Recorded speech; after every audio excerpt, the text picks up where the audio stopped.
ಮೌನವು ಚೆನ್ನ ಮಾತಲು ಚೆನ್ನ ನಗುವಾಗ ನೀನಿನ್ನು ಚೆನ್ನ ನೋಡಲು ಚೆನ್ನ ಕಾಡಲು ಚೆನ್ನ ನಿನಗಿಂತ ಯಾರಿಲ್ಲ ಚೆನ್ನ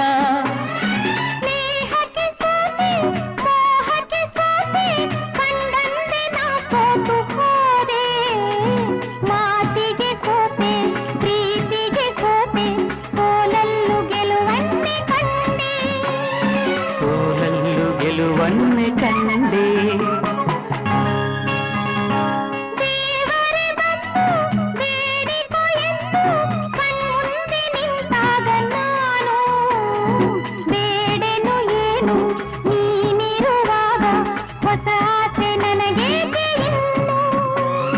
ಸೂರ್ಯನ ಆಣೆ ಚಂದ್ರನ ಆಣೆ ಎದೆಯಲ್ಲಿ ನೀ ನಿಂತೆ ಜಾಣೆ ಪ್ರಾಣವು ನೀನೆ ದೇಹವು ನಾನೇ ಈ ತಾಯಿ ಕಾವೇರಿಯ